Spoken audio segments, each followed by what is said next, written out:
From the East and the West, you've heard others, but now you've tuned into the best. This is a Prime Wave Media production.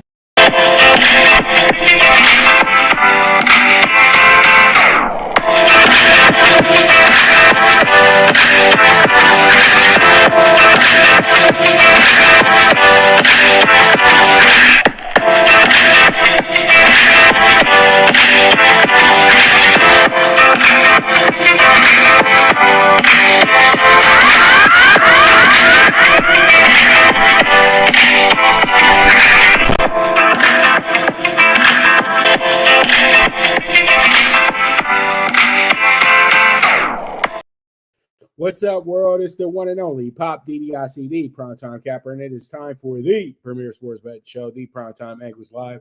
I'm feeling good. I'm feeling great. I hope everybody got their Christmas wishes and all that good stuff yesterday and all that fun stuff, man. But we are back to the final 5 days of the year. Pretty much that's what we have here.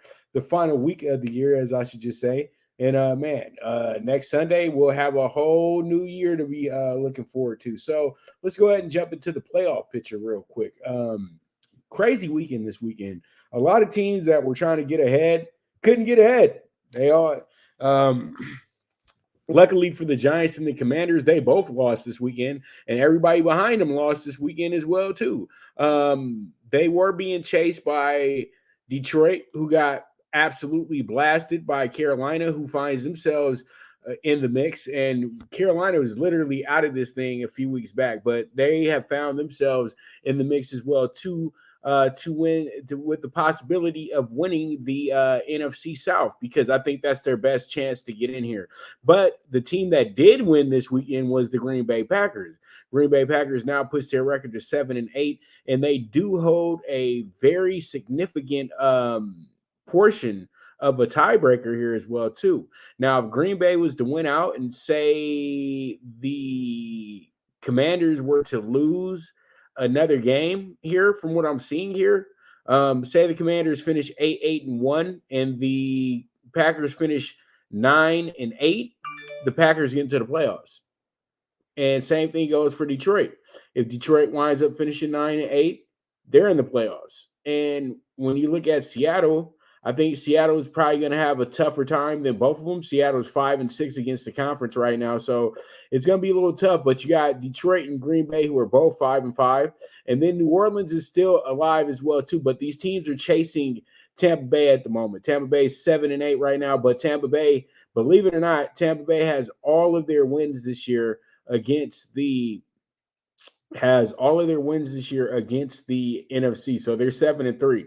But peep this, they're 0-5 versus the AFC. I think that's a first for Tom Brady to go get an offer against the NFC, the AFC, or any conference that he's played against in his time. So when we look at that, it's pretty much set in the it's pretty much set, but we do have 3 spots that are open.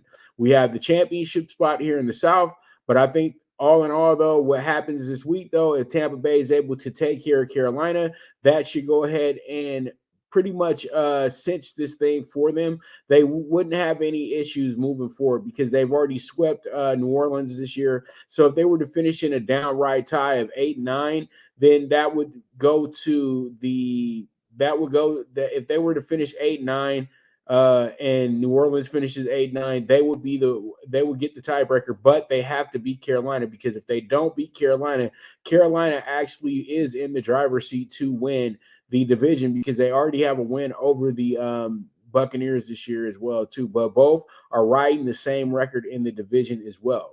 Now, when we look at the AFC side of things, this is where things get a little trippy, because you have a Tennessee team that is now outside looking in. They drop all the way to the what will be the 10th team right now, after having probably the most insurmountable lead to even catch. At one point in time, this team was had won 5 games in a row. Were 7-3 at one point as well too. They dropped their last 5 in a row. Now they find themselves not even in position to win their own division. They have a big game coming up against Jacksonville at the end of the year as well too. So there's a lot of things that are just working out into their favor somewhat. Jacksonville at this point, but Jacksonville's playing some of the best football in football right now, winning their last 4 out of 5 games as well too. So that's working out, and it's crazy because this team should have won the game.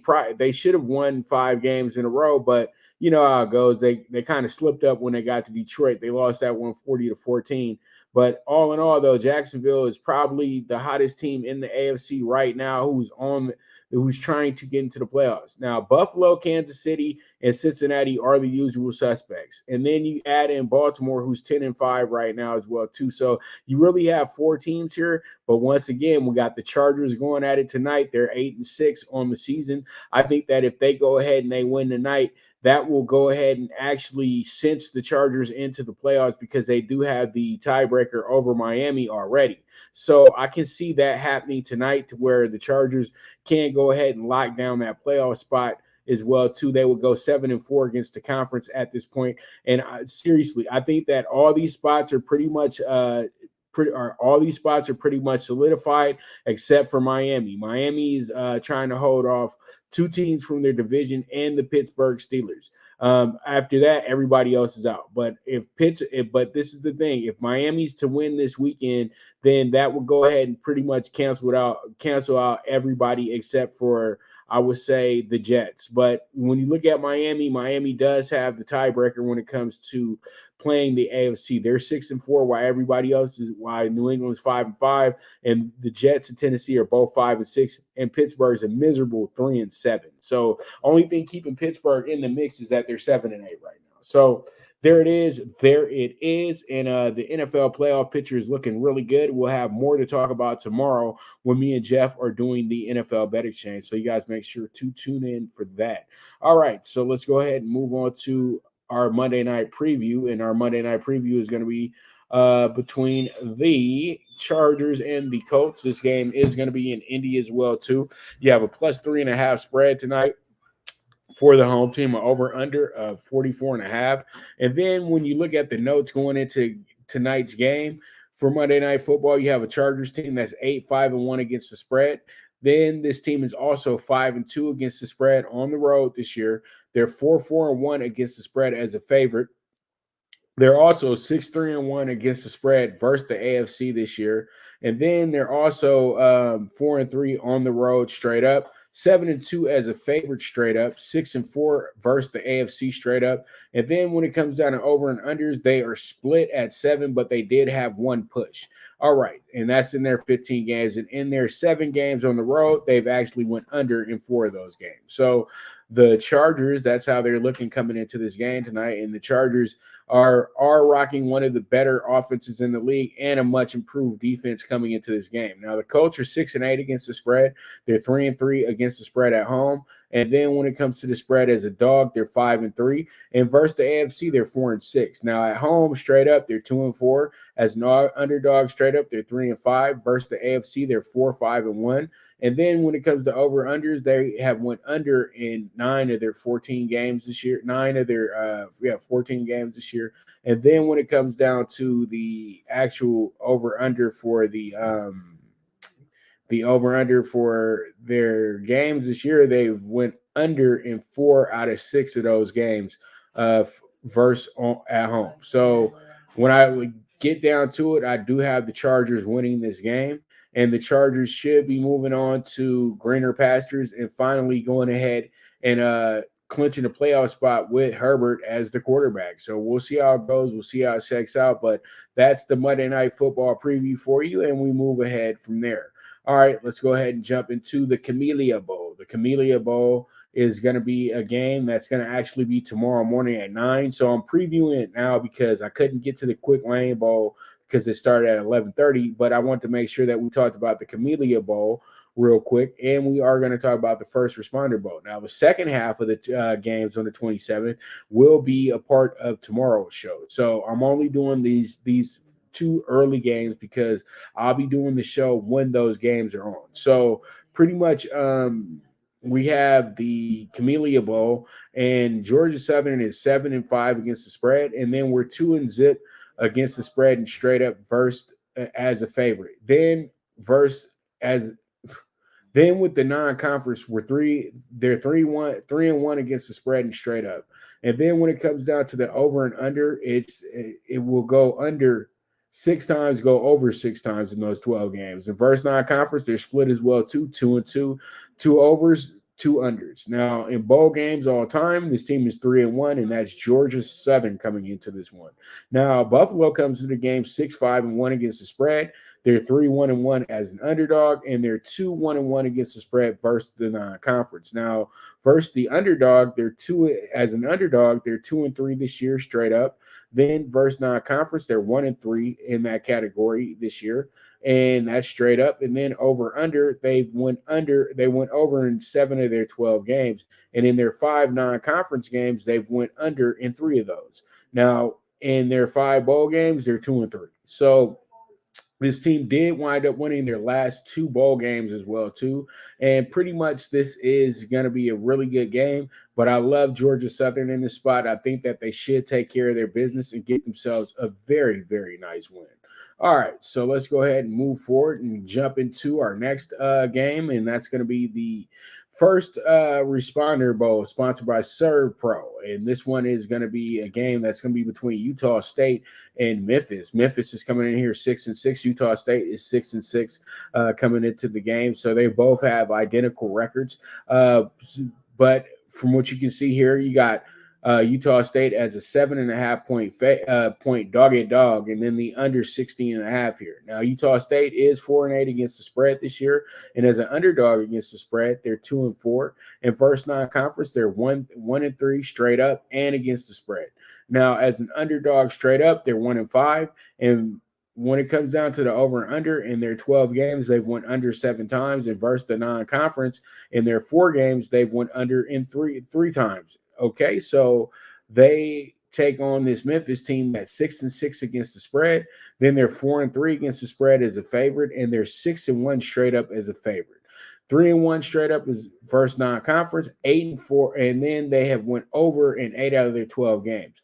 For non-conference, they have went over in 3 out of their 4 games. So Memphis is a team that does put points on the board. Utah State is a team that does not play well as a dog, but that does not stop me from saying let's take Utah State to cover in this game, because Utah State was really good to us last year. They were one of our bigger bets in bowl season, but they were in a different bowl last year. They were in the LA Bowl. This year, they've kind of fallen off a little bit and to find themselves in the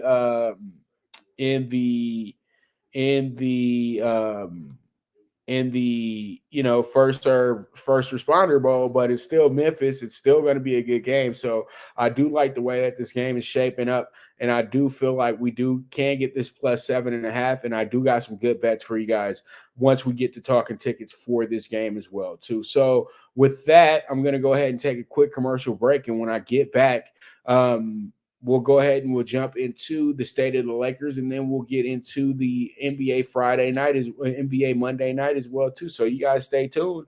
This is the premier sports betting show, the PrimeTime Angles Live, with the one and only Pop DiBiase, the PrimeTime Captain. Good News Only Racing Club, led by the legendary Doug O'Neill, the trainer of 2 Kentucky Derby winners, and I'll have another in Nyquist. Also trained 2-time Breeders' Cup champ Golden Sense, who are just a part of a long list of thoroughbred champions trained by Doug O'Neill. The Good News Only Racing Club has a young core of horses to look out for in Dennis's Celery, Irish Heatwave, and Notre Dame, just to name a few. Win the day every day with the Good News Only Racing Club, a proud sponsor of the NFL Bet Exchange. From the East and the West, you've heard others, but now you've tuned into the best. This is a Prime Wave Media production.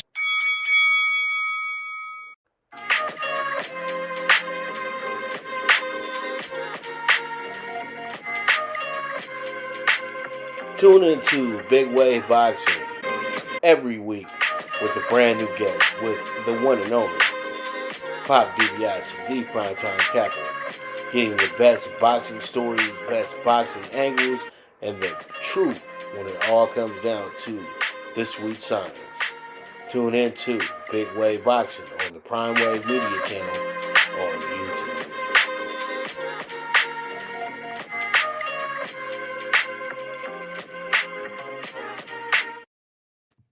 All right, here we are. Let's go ahead and jump into our next topics in hand. And our next topic in hand is going to be the NBA Monday night. And Monday night always presents a really fun night for the NBA. You just really don't know where you're going to go in these games. But you know what? I do got some great notes for you. And I think we got some good plays for you tonight as well, too. So let's go ahead and jump into our first game of the night. And that's going to be the Nets, who are 21-12, going at the Cavs, who are 22-12. Now, when you look at the spread and everything for this game tonight, I know I don't have it up like I usually do, but the spread for this game is going to be over 220. Is going to be over 220.5 for the scoreboard watch tonight, and then the Cavs are a 2.5-point favorite tonight. Now, you do have a Nets team coming in here 9-1 in the month of December, and they're riding an 8-game winning streak coming into this game, and they did blow out Milwaukee, but you know the Cavs beat Milwaukee last week as well too. Now, when it comes down to being the spread and straight up on the road, the Nets are 9-7. As an underdog, straight up, they're 4-6. As a road dog, they're 4-4. And versus the East, they're 16-6. Now against the spread, they're 16-16-1. And as a dog against the spread, they're 5-5.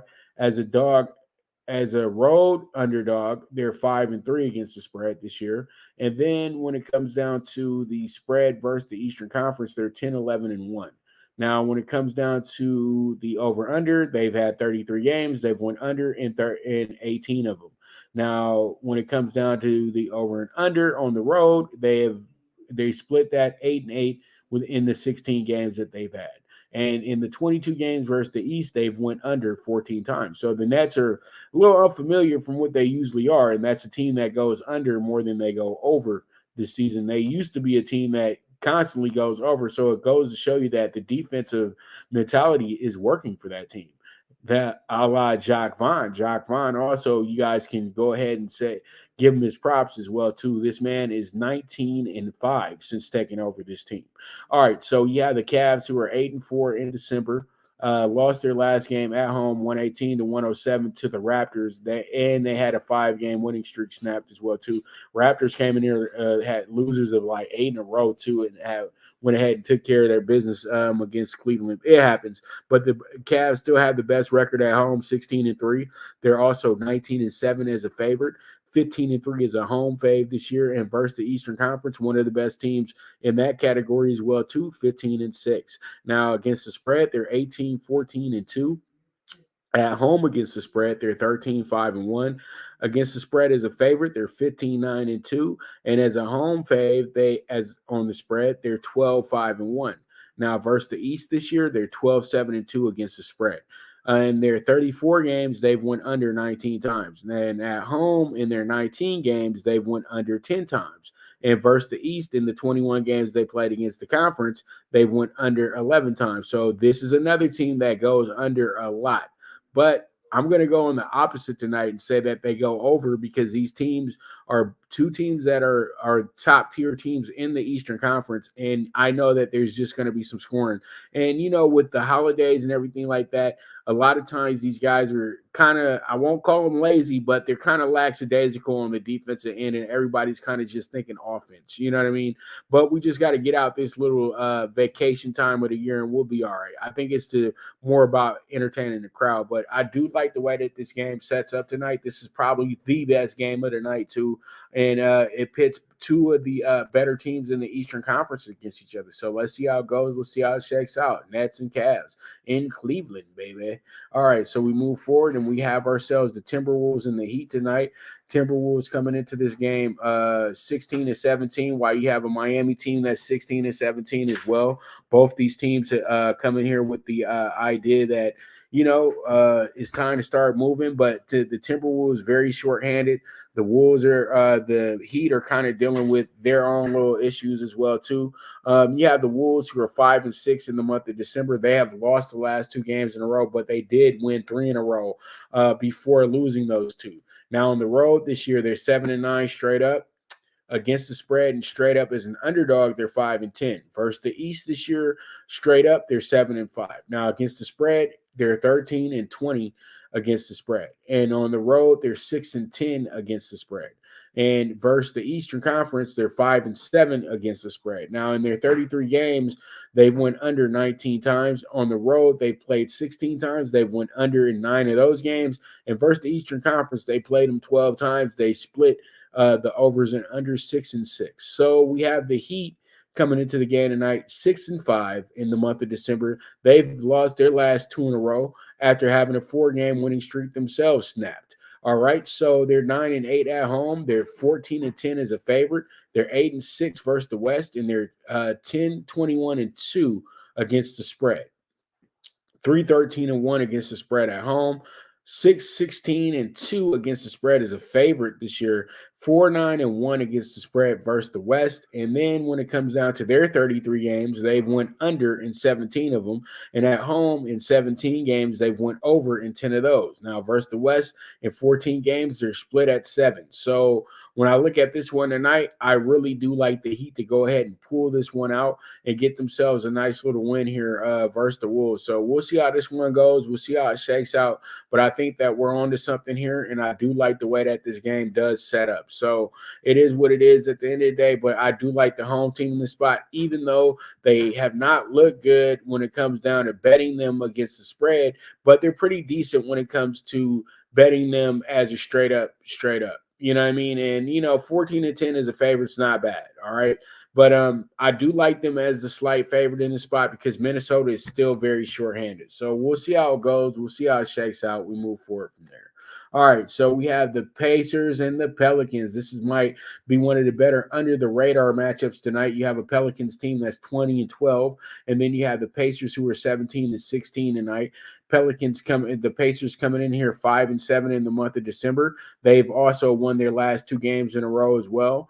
They're 8-9 straight up on the road, 10-13 as an underdog on the road.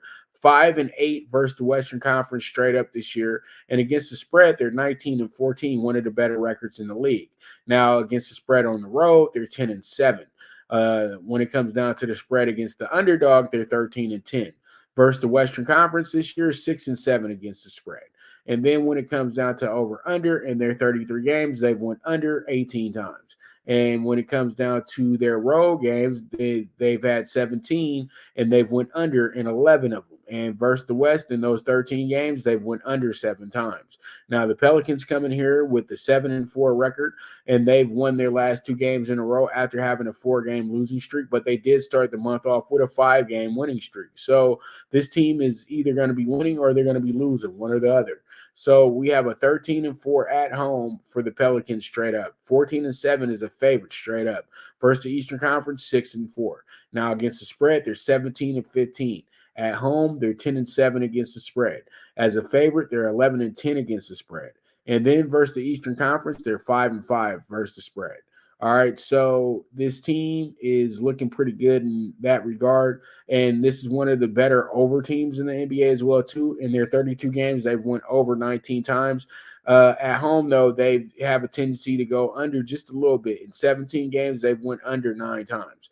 Now, versus the East, they are 7 and they've went over in 70% of their games.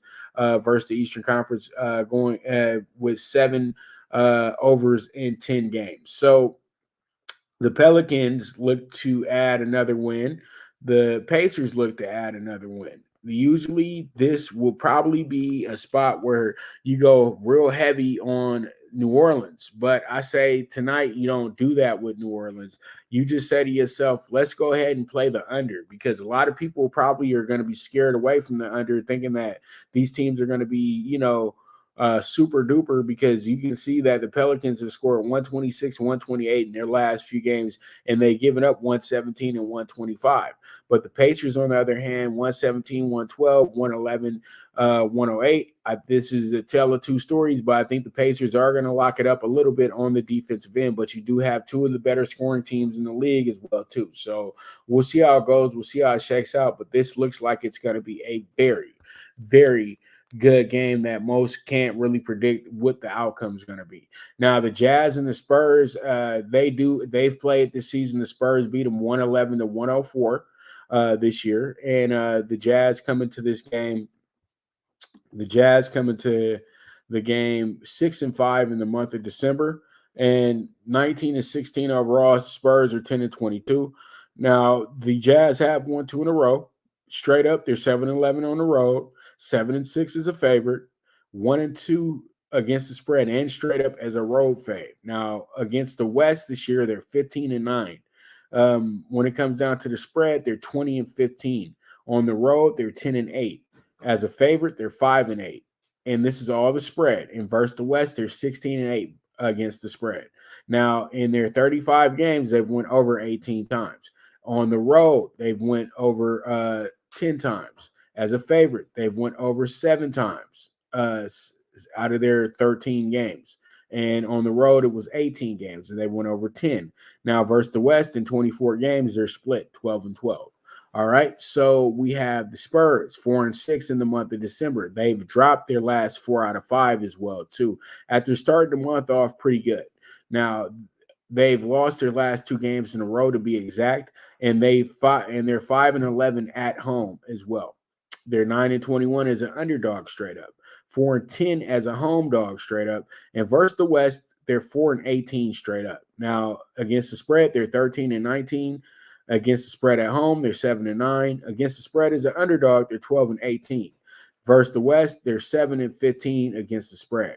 Now, in their 32 games, they've went over 16 times, but they did have 1 push. Now, at home, they're even in their 16 games when it comes to over-under. And then when it comes down to their 24 games versus the West this year, they've actually went 22 games. I'm sorry. They've actually went under 12 times in that spot.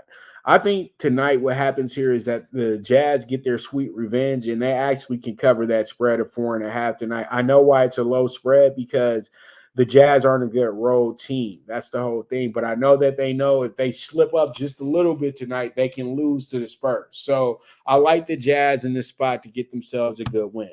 Now, let's go ahead and move on to our final game of the night, and that's going to be the Hornets and the Blazers. And the Hornets and the Blazers come into this one. You got the Hornets that are 9-24. You got the Blazers 17-16.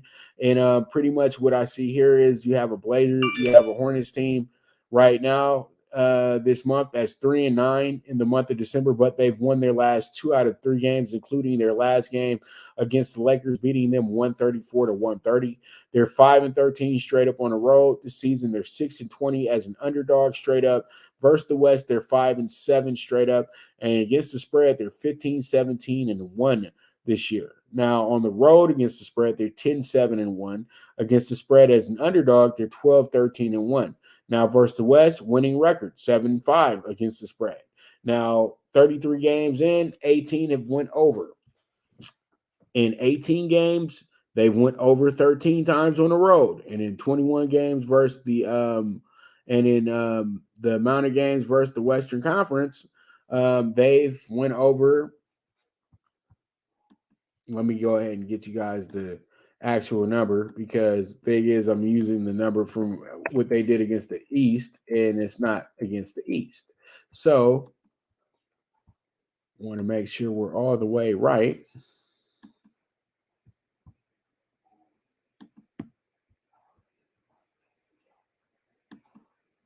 Okay, and it's actually 7, and they actually have went over in 7 out of those 12 games this year. So they're just an over bunch, to be honest with you. All right, and then you have the Blazers. The Blazers coming to this one, kind of struggling at this point. They're 6-5, but they've lost their last 3 games in a row too.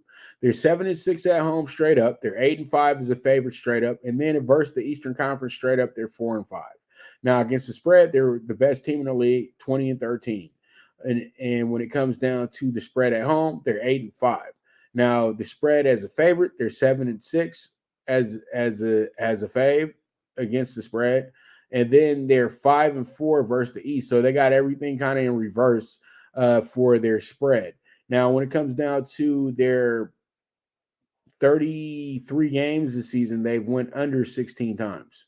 And when it comes down to their 13 home games this year, they've went over 7 times. And when it comes down to their games versus the East, in 9 games, they've went under 6 times.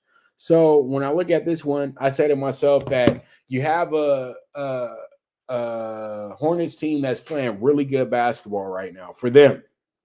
After having such a bad month, they had lost 8 in a row. They just won the last 2 out of 3, and they've been off since Friday. So I'm just gonna say this: I guess LaMelo probably hung out with the family over in Chino Saturday.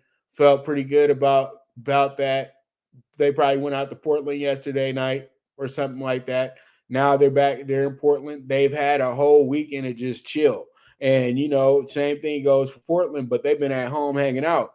Hornets already been on the road. So, they just trying to go ahead and have some more fun. And I know that they're feeling themselves because they got LaMelo back. So I do like them to cover. I'm not saying they win the game, but I do like them to cover. So we'll see how it goes. We'll see how it shakes out, and we move forward from there. All right, so real quick, we're just going to talk about the Lakers for a hot second here. And the Lakers last night were absolutely dreadful. Again, like, what's new? You know what I mean? AD is going to be out possibly until February. I'm not even saying he's playing in January. I'm going to just keep it real with y'all. So the Lakers need to make a trade, and they need to make a trade now. The Lakers have lost 4 in a row. As is, after having a really good start to the month, in my opinion. The team was 5-4, and now they've lost their last 4 in a row.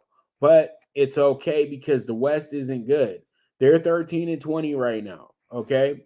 And that's not as bad as it looks on paper. Okay, they are last place in their division. That's happening. But the Lakers also are, right behind Oklahoma City and right behind Golden State. They should be able to catch Oklahoma City very, very soon because Oklahoma City's not playing for the playoffs this year. They're playing for draft picks. Then you have Golden State, a team that's going through the motions right now. They are on the same playing level as the Lakers, dropping their last 7 out of 10, but they were on a 6-game road stand where they only won 1 game. So, both these teams are struggling, but I really don't feel like they'll be struggling later on. You have teams in Utah and Minnesota that are very fickle, in my opinion. Dallas and Portland are legit, and Sacramento is a losing streak away from just being back to being who Sacramento is, even though they have a really good team. But Sacramento is still a shaky situation, in my opinion. So we'll see how it goes. We'll see how it shakes out. But the Lakers may need to really go ahead and tell themselves, is it time to just go ahead and move on from them if they know they're not going to be winning this season? So I wouldn't be surprised if the Lakers try to trade LeBron James. I'm going to just be dead honest with you. If they don't start winning, it's not LeBron's fault, but you need to get something back because you need to start thinking about your future. That's the whole thing. But we'll see how it goes. The Lakers are a drama show. We all know that. And we do expect the Lakers to kind of start making some moves as is, but they do need to bring some shooters in here and bring in some good big men as well too. So I was the one who kept saying, "Oh, no trades, we don't need a trade yet." They definitely need a trade right now. They need to trade more. They need to trade bad. It's just that simple. You know what I mean? So with that, we're gonna go ahead and take another quick commercial break, and when I get back, we're going to jump into Talking Tickets. So you guys make sure to stay tuned. This is the premier sports betting show, the PrimeTime Angles Live with the one and only Pop DiBiase, the Primetime Capper. Now you and your friends can compete in the sport of kings and win big with Stable Duel. Get the app, pick your horses, and get in on the thrill of horse racing with daily games competing against other players. Bring home the glory and the cash, and move up the annual leaderboard while you leave your competition in the dust. Get in the game with Stable Duel. Play, race, win. Good News Only Racing Club, led by the legendary Doug O'Neill, the trainer of 2 Kentucky Derby winners and I'll Have Another and Nyquist. Also trained 2-time Breeders' Cup champ Golden Sense, who are just a part of a long list of thoroughbred champions trained by Doug O'Neill. The Good News Only Racing Club has a young core of horses to look out for in Dennis's Celery, Irish Heatwave, and Notre Dame, just to name a few. Win the day every day with the Good News Only Racing Club, a proud sponsor of the NFL Bet Exchange. All right, we are back with Talkin Tickets, and we're going to talk them tickets, and let's just get into what we have for tomorrow first, and that's going to be the Camellia Bowl bets, and I'm going to go with the Georgia Southern with the -4 tomorrow for the full game, and then we also have the under 33 first half in that game as well too, that I'm going to go ahead and throw out there for you guys. Also, we got the Georgia Southern first quarter money line -160, and then we got the Buffalo under 31.5 team total. All right, Camellia Bowl bets, that's what we're going to be doing. That game starts at 9 a.m. Pacific time, so it's an early start for us West Coasters. It's a lunchtime start for everybody on the East Coast, and it's somewhere in the middle for everybody else. All right, so we go to the First Responder Bowl. The First Responder Bowl is a very good matchup between Memphis and Utah State. We got Utah State with the +7.5 to cover. I'm not saying they win the game, but I do like them to cover in this spot. Then we have the over 30.5 for the first half. And then I also do like the Utah State money line in the first quarter as well, too, at the +155. And then we wrap it up with the under 35 team total with Memphis tomorrow. All right, let's go ahead and talk about the NBA Super High Five. The NBA Super High Five is the over 220.5 with the Nets and Cavs. Then we have the Heat money line -120, and then we have the under 234 with the Pacers and the Pels. Then the Jazz are 4.5, and then we have the Hornets who are +5 here. This will be a 24-1 parlay as well too. So you guys see how it goes, see how it checks out. But it is a 24-1 ticket, and we'll see how it goes. I hope that you guys were all able to get something out of this one. So let's go ahead and get the money, baby. But I do like this group tonight. We got 7 games in the NBA, but these are the 5 that I feel like can cash us a ticket. So let's go ahead and get us the Monday Night Football bets on the way out, and that's going to be the Chargers full game 3.5, and then I do like the over 22.5 first half for the game for the first half, and then we do have the Chargers with the ½ point, but they do need to be up at least 3, but we're getting plus money on that bad boy as well too in the first quarter, and then we wrap it up with hopefully the Colts having a pretty bad offensive game scoring-wise. So we'll see how it goes. We'll see how it shakes out. But that's Talking Tickets for you today. And tomorrow we do have NFL Bet Exchange with me and Jeff. And then after that, we'll have a later version of this show. Possibly we'll be ready to roll with this one by 1 o'clock, so we can make sure that we're talking about that bowl game in time as well too for tomorrow. So you guys make sure to tune in for both shows. NFL Bet Exchange starts at 10 a.m. Pacific time, and then tomorrow the NFL Bet Exchange, the PrimeTime Angles would start at 1 o'clock. So you guys be ready for both shows. It should be a jam-packed good day, and I look forward to it. And let's just go ahead and keep cashing tickets and keep on moving forward to 2023. So you guys are the absolute best. And man, oh man, this is going to be a very, very good day. I'm feeling it already. So with that, I thank you guys very much for tuning in, and we'll be back. I'll be back tomorrow. As I always say, bet with your head, not with your heart. The movement is moving, and this is the Premier Sports Betting Show, the PrimeTime Angles Live with the one and only Pop DiBiase, the Primetime Capper, and I am gone.